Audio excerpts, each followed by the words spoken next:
Donc, nous allons faire un petit rappel avant de commencer sur la dernière vidéo que nous avons fait. Dans la dernière vidéo, nous avons parlé alors, de système bancaire en général et puis composition système bancaire haïtien qui lui-même lié à la Banque centrale, c'est BRH, Banque de la République d'Haïti. Et puis les banques commerciales. Banque commerciale, par exemple, banque commerciale, c'est BNC, Unibank, BUH, Sous Bank, ouais, Capital Bank, tout ça, c'est banque commerciale.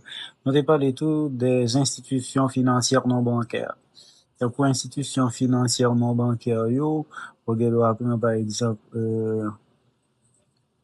côté l'âme, euh, côté l'âme, on dit fonds causés, donc c'est institutions financières non bancaires populaires, les caisses populaires. Oui, et nous avons parlé de politique monétaire et nous avons qui sa politique monétaire là, pour que banque centrale les-mêmes les rivets contre parce que les gagnent en rôle c'est contrôler. Ouais, contrôler banques commerciales, assurer efficacité, développement et l'intégrité du système de paiement, assurer la stabilité du système financier. Donc, pour que banque centrale arrive à faire ça, eh bien, les utiliser des instruments pour le contrôler masse monétaire là. Instruments que banque centrale les utiliser, qui instruments est les instruments de politique monétaire. Donc, nous capables de dire que Banque centrale les utiliser trois outils ou bien trois instruments pour les contrôler masse monétaire là. Instruments ça c'est les réserves obligatoires. Les réserves obligatoires, qui ça réserve obligatoire là? Eh bien, on parle de réserve obligatoire, c'est un montant les réserves obligatoires. Donc, réserve obligatoire, là, eh bien, c'est une obligation que chaque banque commerciale gagne pour que yo dépose en partie dans l'argent que yo rentré dans l'argent moun yo vin déposer la caillou pour yo déposer en partie dans BRH. Donc, taux de réserve obligatoire là, yo fixé, par exemple, 30%. Eh bien, ça signifie que sur chaque 100 gouttes que banque là, moun vin déposer la caille banque commerciale là, eh bien, li doit à déposer 30 gouttes dans BRH. Sur chaque 100 gouttes que li recevoir dans mes clients yo, eh bien, la pral déposer 30 gouttes dans BRH. Donc, c'est ça, le taux de réserve obligatoire. Et que banque yo, toute banque commerciale yo gagné pour yo déposer dans BRH. Donc, gagne deuxièmement le taux d'escompte. Le taux d'escompte. Le taux d'escompte, c'est taux que BRH les prélevé sur institution financière yo, les fait prêt. Taux d'escompte, ouais, c'est BRH qui, et comme dit BRH, taxé institution financière yo, les fait en prêt. Donc, il y aurait ça taux d'escompte. Donc, BRH utilisait ça tout comme un moyen de politique monétaire, comme un instrument de politique monétaire. Il y a aussi l'opération d'open market, l'opération open market. Qui ça opération d'open market là y eh ben opération d'open market, c'est toujours un instrument de politique monétaire, mais c'est politique monétaire côté que l'État lui-même lui acheter et vendre obligations d'État.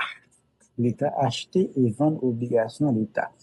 Mais opération open market, c'est une sorte de technique de contrôle, alors un instrument de politique monétaire que l'État lui-même l'utilisait de façon graduelle.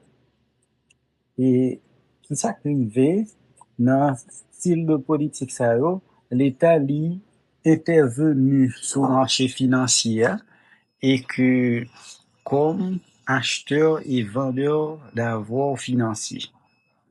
Donc, l'État acheté et vend avoirs financiers, par exemple, avoirs financiers, ça va garanti par l'État, tels que les bons du trésor, les obligations gouvernementales, etc.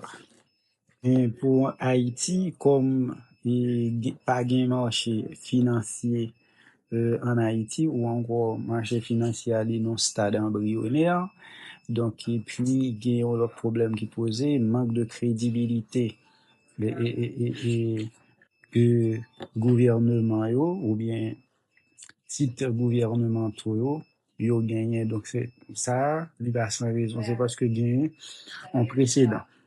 Ça veut dire le précédent, c'est par exemple sous présidence François Duvalier et que yo te demandé, yo te fait, alors citoyen yo te prêté comme, yo prêté l'État comme, l'État te nan besoin, yo prêté l'État comme et puis à un moment donné, comme c'était en dictature et puis le gouvernement François Duvalier a décidé que il va rembourser mon yo parce que yo te prêté comme là pour yo construire un bagage pour pays. Ouais. Donc le fait que moun yo te prenne en courant ça avec l'État haïtien et bien moun yo pas fait l'État confiance. Ben qu'on est là qui ça BRH fait pour lui appliquer opération open market là. Eh bien, opération d'open market là, BRH plus utilisé bon BRH. Bon BRH, c'est bon qui, comme si, qui ont en période 7 jours, 28 jours et 90 jours. Donc, ça, c'est opération d'open market que la Banque centrale, BRH, que l'utiliser pour, et comme instrument de politique monétaire. Maintenant, on va parler de politique monétaire. Alors, politique monétaire, là, il fait partie de politique publique, politique que l'État utilisait, surtout les politiques utilisées par les autorités monétaires. Par exemple, en Haïti, autorité monétaire, là, c'est la BRH, le ministère de l'économie et des finances. La BRH, ça surtout, eh bien, et que qui politique, ils utilisent en politique monétaire pour intervenir dans situation côté que, par exemple, taux d'intérêt à élevé, inflation à élevé, donc dans situation de chômage, ils ont utilisé deux types de politique monétaire. Il y a une politique monétaire expansionniste, politique monétaire expansionniste, politique monétaire expansionniste et politique monétaire restrictive. Politique monétaire restrictive. Ouais, deux types de politique monétaire expansionniste et politique monétaire restrictive. Donc, politique monétaire expansionniste, eh bien, c'est une stratégie que utilisée, Banque centrale surtout, pour lutter contre et le chômage. Mais politique monétaire expansionniste, généralement, il consistait à augmenter la masse de monnaie en circulation dans l'économie. Donc, c'est comme si, comme noté ouais, dans la vidéo avant, yo, comme c'est BRH qui est capable lui-même offre de monnaie à cette banque centrale là qui contrôle et que lui assuré par banque centrale offre de monnaie, eh bien, mon politique monétaire expansionniste, lui décidé, lui augmenter quantité de monnaie en circulation dans l'économie. Donc, il y a une raison que le cas fait ça, c'est pour lutter contre le chômage. Alors que l'emballé de politique monétaire restrictive, c'est effet inverse là. C'est pour diminuer quantité de monnaie en circulation dans l'économie. Qui objectif il fait ça? Par exemple, si une situation côté que taux d'intérêt a élevé, hein, inflation élevée, en situation de chômage, eh bien, Banque centrale a utilisé en politique monétaire restrictive, c'est-à-dire qu'il va diminuer quantité de monnaie en circulation dans l'économie.